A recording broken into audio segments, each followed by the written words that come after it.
Drama serial हसरत के last episode में आप देखेंगे कि फबिया का बच्चा चुन जाने के बाद और आराम से भी तलाक मिल जाने के बाद अब उसके पास कुछ भी नहीं रहेगा और सब के बाद उसकी माँ से कहेगी कि तुमने एक हंसता बसता घर उजाड़ा है फबिया, इससे पहले कि देर हो जाए जाकर उससे माफ़ी मांगो जिसकी तुम गुनहगार हो। और फबिया फिर जाएगी और सबसे पहले सनाया से जाकर माफ़ी मांगेगी। सनाया तो उसे वहाँ पर देखकर अपने बच्चों को अपने पास कर देगी क्योंकि उसे डर लगने लगेगा कि फबिया उसके बच्चों को नुकसान ना कहीं पहुंचा दे। जिस पर दोस्तों वो उसे कहेगी कि आपका ये डर मैं जानती हूँ किस वजह से है, पर मैं यहाँ पर आपके बच्चों या आपको नुकसान पहुंचाने के लिए नहीं आई हूँ। मैं यहाँ पर आपसे सिर्फ माफ़ी मांगने के लिए आई हूँ।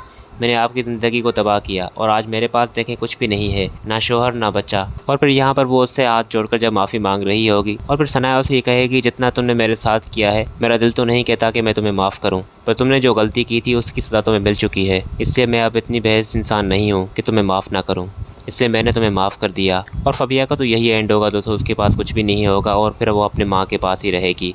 उसके बाद आराम आएगा और सनाया को कहेगा कि प्लीज़ मुझे माफ़ कर दो तुम भी, अब मैं चाहता हूँ कि हम फिर से वही ज़िंदगी गुजारे जो जिया करते थे। तो सनाया उसे कहेगी कि ऐसा नहीं हो सकता, मैं अब बच्चों को यहाँ पर मज़ीद नहीं रखूँगी, बाकी तुम बाप बच्चों से मिल सकते हो आकर। फिर सनाया तो वहाँ से चली जाएगी बच्चों को लेकर और आराम भी अकेला हो जाएगा।